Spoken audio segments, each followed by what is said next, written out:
ഇറാനിൽ അതിശക്തമായ ആക്രമണം പുനരാരംഭിച്ച അമേരിക്ക. ടെബ്രീസ്, സിറിക്ക് എന്നിവിടങ്ങളിലാണ് ആക്രമണം നടന്നത്. ഇറാനെതിരെ ശക്തമായ സൈനിക നടപടി ഉണ്ടാകുമെന്ന് ഇന്നലെ ട്രംപ് വ്യക്തമാക്കിയിരുന്നു.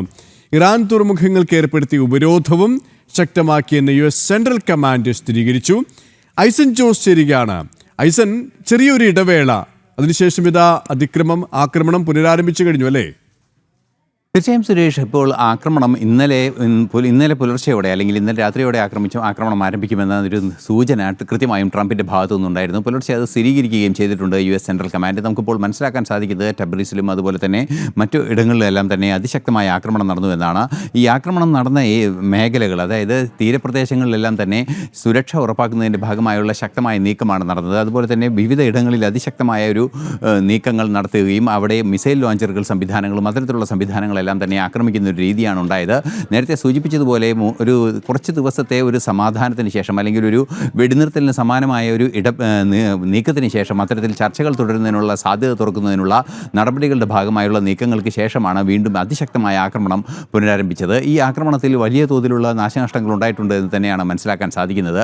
ഇതിലേക്ക് ഈ പ്രകോപനം നയിച്ചത് അതല്ലെങ്കിൽ ഇറാൻ്റെ ഭാഗത്തു നിന്ന് ഇത്തരത്തിലൊരു ചില പ്രകോപനപരമായ നീക്കങ്ങൾ ഉണ്ടായതാണ് ഈ ഒരു നീക്കത്തിനെ അമേരിക്കയെ പ്രേരിപ്പിച്ചതെന്നാണ് മനസ്സിലാക്കാൻ സാധിക്കുന്നത്. നമുക്കറിയാവുന്നതാണ്, ജോർദാനിലെ സൈനിക കേന്ദ്രങ്ങളിലേക്ക്, അമേരിക്കയുടെ സൈനിക കേന്ദ്രങ്ങളിലേക്ക് ആക്രമണം നടത്തുക, അതുപോലെ തന്നെ അത്തരത്തിലുള്ള നീക്കങ്ങൾ നടത്തിയപ്പോൾ ശക്തമായൊരു മറുപടി ഇറാന് നൽകുകയും ചെയ്തിരുന്നു. ആ മറുപടിയുടെ ഭാഗമായാണ് ഇറാഖിലെ IRGCയെ പിന്തുണയ്ക്കുന്ന ചില മേഖലകളിലെല്ലാം തന്നെ അതിശക്തമായ ആക്രമണം നടത്തുകയും ചെയ്തത്.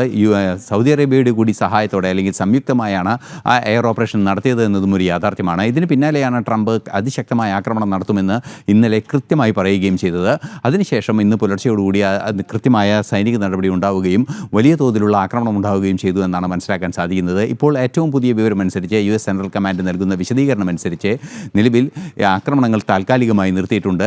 ഇനിയും ശക്തമായ നടപടി ഉണ്ടാകുമെന്ന് വളരെ കൃത്യമായി തന്നെ US സെൻട്രൽ കമാൻഡ് അറിയിക്കുകയും ചെയ്യുന്നുണ്ട്. പശ്ചിമേഷ്യയിലെ സമാധാനം നിർബന്ധിതമായും ഇറാനെ കൊണ്ട് ശക്തമായ രീതിയിൽ നടപ്പാക്കുക. വാർത്തയുടെ കൂടുതൽ വിശദാംശങ്ങൾ നമുക്ക് പ്രേക്ഷകരിലേക്ക് എത്തിക്കേണ്ടതുണ്ട്. ഏറ്റവും പ്രധാനപ്പെട്ട വിവരങ്ങൾ ഇന്റർനാഷണൽ ഡെസ്കിൽ നിന്നും പങ്കുവയ്ക്കുകയായിരുന്നു ഐസൻ.